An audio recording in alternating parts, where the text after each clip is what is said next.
বাংলাদেশের কৃষক জনগণের মধ্যে সংগঠন বৃদ্ধি করার লক্ষ্যে সারা দেশে ৩ মাস ব্যাপী ইউনিয়ন পর্যায়ের কৃষক সমাবেশ অনুষ্ঠিত হচ্ছে।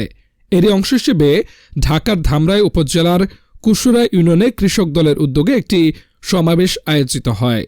২০২৫ সালের ২৮ জানুয়ারি বিকেলে কুশুরা ইউনিয়ন পরিষদ চত্বরে কুশুরা ইউনিয়ন বিএনপির সাধারণ সম্পাদক হুমায়ুন কবিরের সঞ্চালনায় এবং কৃষক দলের সভাপতি মোহাম্মদ বেলায়েত হোসেনের সভাপতিত্বে কৃষক সমাবেশ অনুষ্ঠিত হয়।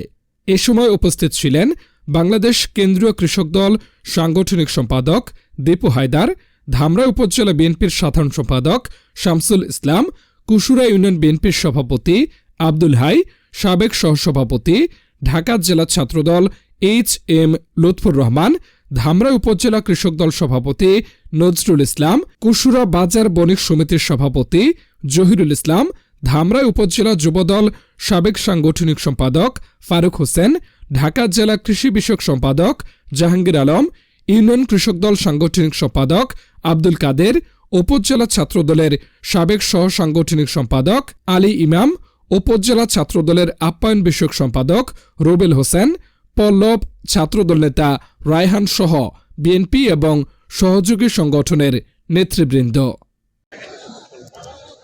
তারেক রহমানের আন্দোলন কর্মসূচি বাস্তবায়নকরণ লক্ষ্যে সর্বক্ষণ কাজ করেছেন। আপনাদের এই কৃষক যদি বাঁচে তাহলে বাংলাদেশ বাঁচবে। এই কৃষকের জন্যই, এই দেশ বাঁচানোর জন্যই ১৬০০ টাকা সার কিনতে হয়, অথচ ১৯৯১ সালে ২০০১ সালে বিএনপি ক্ষমতায় চীন থেকে ৩৫০ টাকা এক বস্তা সার ছিল। ৯১ সালে যখন বিএনপি ক্ষমতায় ছিল ১ সেকেন্ডে ১ মূল্য ছিল। আজকে সার কোথায়? আকাশচুম্বী দাম হয়েছে। আজকের এই কৃষক সমাবেশ সমাপ্তি ঘোষণা করছি। প্রতিষ্ঠিত করবার জন্য আপনারা জানেন বাংলাদেশ কৃষি নির্বাচন পাবেন পান্নু ভাই, আসিফ, বিপ্লব, মব্বেজ, মিলন, রায়হান।